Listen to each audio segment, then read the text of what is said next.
धौलपुर के पुराने शहर निवासी अनिल गुप्ता नियमित रूप से अपने घर से सुबह 4 बजे निकलते थे दूध लेने के लिए और करीब 6 बजे वापस लौटते थे।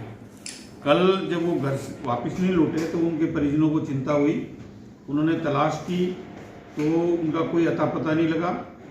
उनके निकट मित्रों और परिजनों के द्वारा जब जिस रास्ते से वो जाते थे उस रास्ते की रेकी की गई तो उनको एक जगह पर खून के निशान मिले और कुछ मिर्च का पाउडर भी पड़ा हुआ मिला।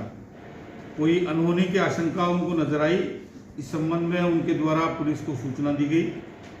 पुलिस के डिप्टी एसपी और एसएचओ कोतवाली द्वारा जब मौका निरीक्षण किया गया तो उनको ये लगा कि वास्तव में कोई ऐसा घटनाक्रम हुआ है, क्योंकि वहाँ खून के निशान थे और मिट्टी पड़ी हुई थी और आगे दूसरे चंबल तक का जो रास्ता रेकी किया गया वहाँ चंबल पर भी एक स्थान पर खून के निशान मिले।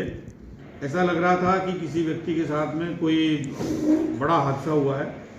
इसके बाद उनके पुत्र द्वारा एक आपराधिक प्रकरण दर्ज कराया गया जिसमें अज्ञात लोगों के खिलाफ उनके पिता की हत्या करने की आशंका व्यक्त की गई थी। पुलिस के लिए एक बेहद चुनौतीपूर्ण कार्य था।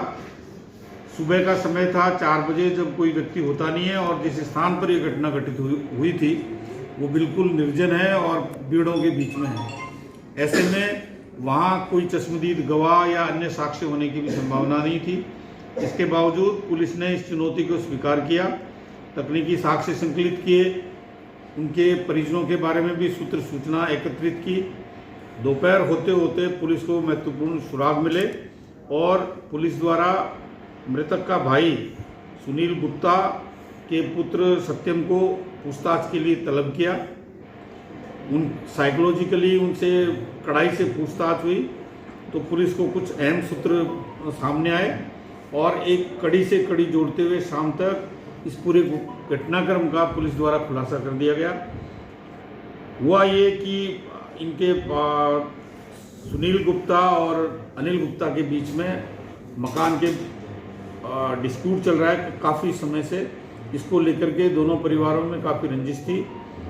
इसी के चलते सुनील गुप्ता और सत्यम ने आपराधिक षड्यंत्र के तहत इसको ठिकाने लगाने की एक प्लानिंग की, जिसमें हसमुद्दीन नाम का व्यक्ति भी शामिल हुआ और इस आपराधिक षड्यंत्र के तहत इसको मारने की प्लानिंग आज से 2-2.5 महीने पहले शुरू हुई, जिसके अंतर्गत प्रथम प्रयास के दौरान एक कैंटर गाड़ी से मुबीन नाम के व्यक्ति को हायर करते हुए उसको एक्सीडेंट करके मारने का प्लान रचा गया। 2 जून को ये घटना कारित हुई, लेकिन तकदीर से अनिल गुप्ता उस घटना में बच गए। उनको ये एहसास भी नहीं हुआ कि उन पर कोई जान से मारने की नीयत का अटेम्प्ट हुआ है। इलाज लेने के कुछ समय तक उन्होंने अपना जो मॉर्निंग वॉक वाला कार्यक्रम था वो स्थगित रखा। उसके बाद जब वो पूरी तरह ठीक हो गए तो उनकी